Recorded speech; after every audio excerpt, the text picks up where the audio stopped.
Assalamualaikum warahmatullahi wabarakatuh. Salam sejahtera untuk kita semua. Bagaimana kabar kalian? Alhamdulillah, apabila kalian sehat selalu di rumah, tetap semangat belajar darinya, karena yang namanya belajar itu adalah bagian dari suatu ibadah. Maka dari itu perbanyaklah ibadah ya, dan juga perbanyak untuk membantu orang lain. Ada suatu istilah, tuntutlah ilmu setinggi langit.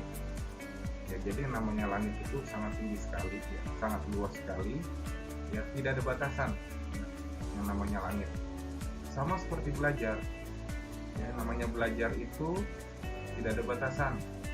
Namanya belajar itu mulai dari lahir sampai akhir hayat. Ya, maka dari itu tetap semangat belajar, ya, meskipun belajar di rumah. Ya. Oke, itu adalah bagian pembukaan. Ya. Sekarang kita akan masuki ya materi selanjutnya, yaitu materi pembelajaran ya tentang ALKI atau alur laut kepulauan Indonesia. Nah, jadi ALKI ini atau alur laut kepulauan Indonesia ini masih bagian dari materi Indonesia sebagai poros maritim dunia. Ya. Oke, sebelum kita memasuki ya, materi inti tentang ALKI atau alur laut kepulauan Indonesia, ya, kita ada satu pertanyaan dulu yang tentunya pasti harus kita analisis ya.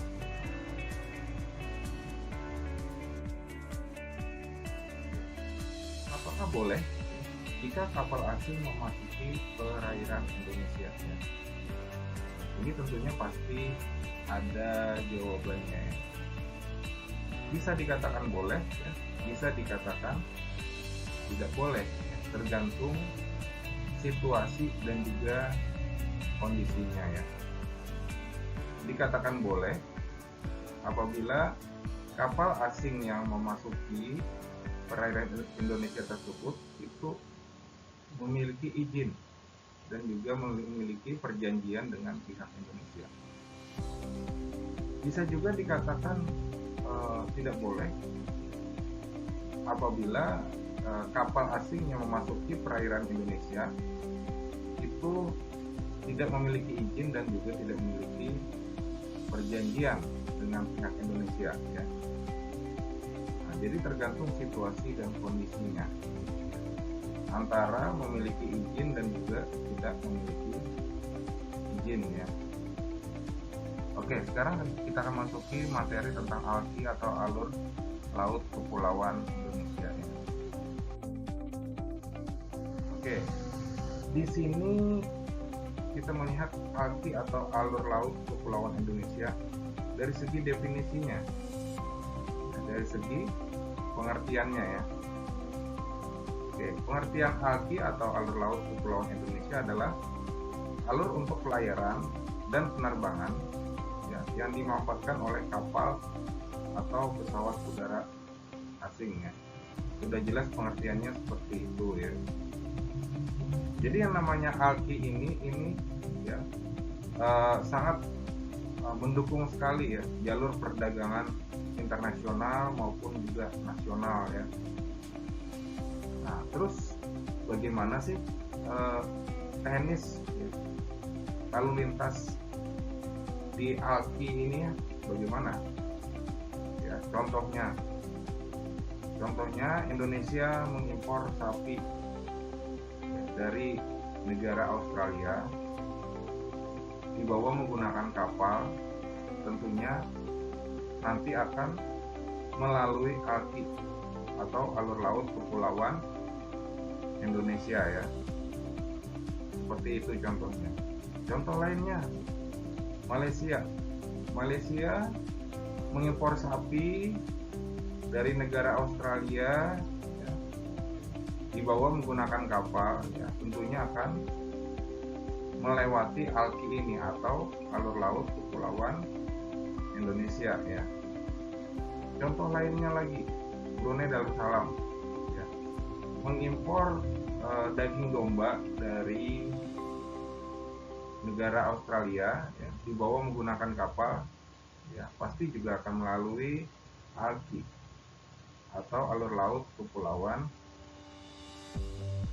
Indonesia ya. Nah, seperti itu contohnya ya, bagaimana teknis lalu lintas alur laut kepulauan Indonesia ya. Nah, terus seperti apa sih letak ALKI ini di Indonesia ya? Di mana saja posisinya? Ya. Tentunya kita akan memahami ya jenis-jenis ALKI di sini ya. Kita akan beralih ke slide berikutnya. Oke, yang pertama itu ada ALKI 1 atau alur laut kepulauan Indonesia 1 ya. Nah, ini adalah bagian ALKI yang pertama ya. Oke, yang ALKI 1 itu meliputi Selat Sunda, Laut Jawa, Selat Karimata, Laut Natuna, dan Laut Cina Selatan. Ya, jadi di pintu sebelah utara ALKI 1 itu ada Laut Cina Selatan. Ya, jadi kapal-kapal asing ya yang berasal dari arah utara ya, misalnya kapal dari Cina, kapal dari Taiwan ya, itu bisa mengambil pilihan melalui pintu sebelah utara ALKI 1, yaitu melalui Laut Cina Selatan ya. Nah, terus bagaimana dengan pintu sebelah selatan ALKI 1? Oke, di pintu sebelah selatan ALKI 1 itu ada Selat Sunda. Ya, jadi kapal-kapal asing ya yang misalnya berasal dari Australia maupun Selandia Baru yang sudah memiliki izin dan perjanjian dengan pihak Indonesia itu bisa memasuki pintu sebelah selatan ya, melalui Selat Sunda. Oke, Selat Sunda ini terletak di antara dua pulau ya, yaitu Pulau Sumatera dan juga Pulau Jawa ya. Nah, jadi Selat Sunda ini sangat vital sekali ya bagi perdagangan internasional ya. Hampir 145 kapal yang melewati Selat Sunda ini setiap harinya berdasarkan data ya. Selain itu juga Selat Sunda ini dilalui oleh kapal-kapal penumpang ya, kapal-kapal penumpang yang berangkat dari Pelabuhan Bakauheni ya ke Pelabuhan Merak, dan juga kapal-kapal penumpang yang berangkat dari Pelabuhan Merak ke Pelabuhan Bakauheni ya. Nah, jadi untuk Selat Sunda ini ya sangat menunjang, sangat mendukung sekali pelayaran internasional dan juga pelayaran nasional ya. Untuk ALKI 1 ya, perlu diingat lagi ya, meliputi Selat Sunda, Laut Jawa, Selat Karimata, Laut Natuna, dan Laut Cina Selatan ya. Nah, terus bagaimana dengan ya ALKI berikutnya ya, macam-macam ALKI berikutnya. Yang kedua ada ALKI 2, meliputi Selat Lombok, Selat Makassar, dan Laut Sulawesi ya. Nah, jadi di pintu sebelah utara ALKI 2 di sana ada Laut Sulawesi. Jadi kapal-kapal asing yang berasal dari misalnya Jepang ya, kemudian juga Korea Utara, Korea Selatan ya, tentunya bisa memilih untuk melalui pintu utara ALKI 2, yaitu melalui Laut Sulawesi ya. Tentunya kapal-kapal yang sudah memiliki izin dan juga perjanjian dengan pihak Indonesia ya. Nah, terus bagaimana dengan pintu sebelah selatan ALKI 2? Nah, di pintu sebelah selatan ALKI 2 ya, itu ada Selat Lombok ya. mana Selat Lombok ini terletak di antara dua pulau, yaitu Pulau Bali dan juga Pulau Lombok. Nah, jadi di pintu sebelah selatan ini, ya, atau Selat Lombok ini adalah salah satu jalur alternatif, ya, bagi kapal-kapal asing yang misalnya berasal dari Australia atau Selandia Baru, ya, untuk memasuki perairan Indonesia, ya, bisa melalui Selat Lombok, ya, atau pintu sebelah selatan Alki 2, ya. Nah, Selat Lombok ini ya begitu penting ya bagi pelayaran internasional maupun juga pelayaran nasional. Nah, Selat Lombok ini ya sering banget dilalui oleh kapal-kapal penumpang, ya, yang berlayar dari pelabuhan Bali ke pelabuhan Lombok, maupun sebaliknya kapal-kapal penumpang yang berlayar dari eh, pelabuhan Lombok ke pelabuhan yang ada di Bali, ya. Itu untuk Alki 2, ya, melewati atau eh, melalui Selat Lombok, Selat Makassar, dan juga Laut Sulawesi. Oke, kemudian yang berikutnya ada Alki 3A, ya. Ini adalah Alki yang terakhir, ya. Alki yang berada di bagian timur Indonesia, ya.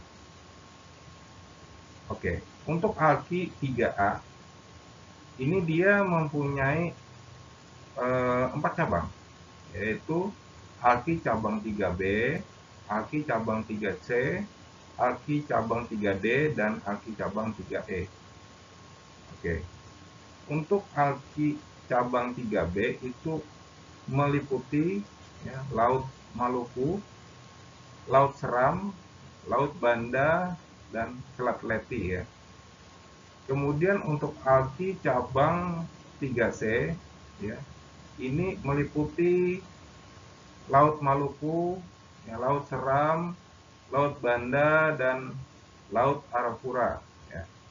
Kemudian untuk Alki cabang 3D ini meliputi Laut Maluku, Laut Seram, ya, Laut Banda, ya, Laut Selat Ombay, dan Laut Sawu, ya.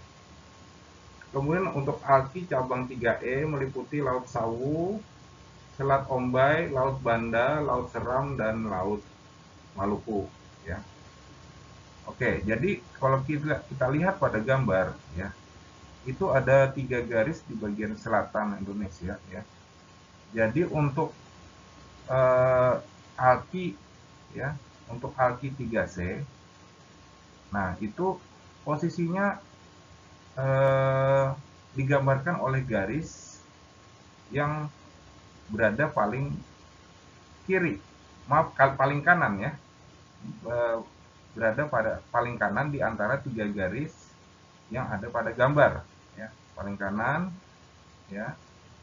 Itu untuk Alki 3C meliputi, ya, Laut Arafura, ya, Laut Banda, Laut Seram, dan juga Laut Maluku, ya.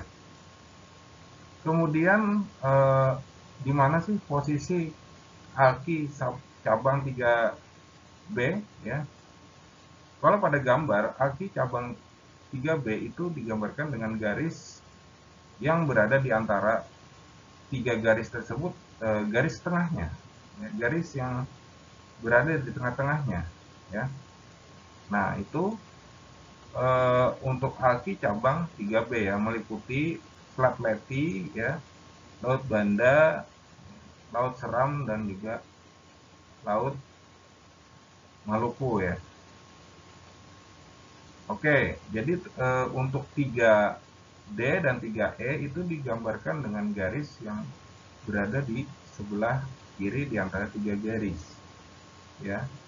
Nah, jadi kesimpulannya di sini untuk Alki cabang 3B, 3C, ya, dan 3D, ya, maupun juga 3E itu nanti di tengah-tengahnya akan bertemu di eh, perairan Seram, ya, atau Laut Seram.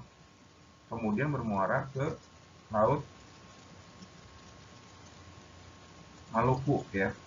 Nah, dia akan bertemu di suatu garis yang nantinya bergerak ke arah utara ya, Laut Seram dan juga Laut Maluku ya. Nah, mengapa Alki 3E ini mempunyai banyak cabang ya? Ada Alki cabang 3B, Alki cabang 3C, dan Alki cabang 3D dan Alki cabang 3E ya. Karena ya, wilayah Indonesia bagian timur ini banyak memiliki pulau-pulau dan juga selat. Nah, maka dari itu harus disediakan beberapa alternatif, harus lebih dari satu. Ya, kalau satu tentunya nanti akan mempersulit lalu lintas kapal yang masuk ke perairan Indonesia.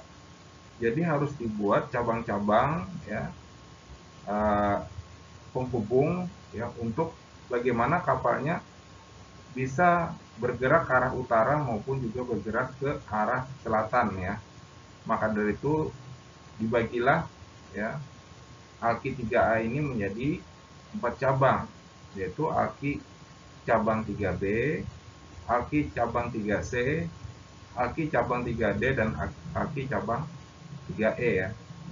Nah, jadi sangat wajar sekali ya, dikarenakan tadi ya, wilayah Indonesia bagian timur banyak memiliki pulau ya, kemudian juga selat yang sempit. Maka dari itu harus disediakan alternatif ya, tentunya lebih dari satu alki ya. Maka dari itu di sini akan muncul 4 cabangnya. Oke, untuk materi alki pada kesempatan kali ini ya, sampai di sini ya. Mari kita simpulkan dari apa yang telah dipelajari. Ya. Kesimpulannya di sini ya, yang pertama yang sudah kita pelajari ya tentang definisi alki ya. Nah, alki ya seperti yang telah dijelaskan tadi itu adalah alur untuk pelayaran dan juga penerbangan ya, yang dimanfaatkan oleh kapal dan pesawat terbang asing ya. Nah, itu alki. Kemudian yang kedua, alki mempunyai 3 alur tadi ya yang telah kita pelajari. Yang pertama tadi alki 1 atau alur laut kepulauan Indonesia 1. Kemudian yang kedua ada alki 2 atau alur laut kepulauan Indonesia 2. Dan yang ketiga ada alki 3A ya, terbagi lagi menjadi 4 alki, yaitu yang pertama alki cabang 3B atau alur laut kepulauan Indonesia cabang 3B, kemudian alki cabang 3C atau alur laut kepulauan Indonesia cabang 3C. Kemudian berikutnya ada alki cabang 3D atau alur laut kepulauan Indonesia cabang 3C ya. Kemudian berikutnya ada alki cabang 3D atau alur laut kepulauan Indonesia cabang 3D ya. Dan terakhir ada alki cabang 3E ya. Nah, ini adalah bagian dari alki ya 3A. Oke, sampai di sini dulu penjelasan tentang alki, definisi maupun juga bagian-bagian alki yang terdiri dari 3 alur. Tetap semangat belajarnya di rumah ya. Tetap jaga kesehatan ya. Belajarlah terus ya, tidak ada istilah berhenti belajar, karena yang namanya belajar itu adalah bagian dari ibadah. Perbanyaklah ibadah sehingga kalian akan sukses di dunia maupun juga di akhirat ya. Terima kasih dulu atas perhatiannya. Bapak Kiri dan mengucapkan wassalamualaikum warahmatullahi wabarakatuh.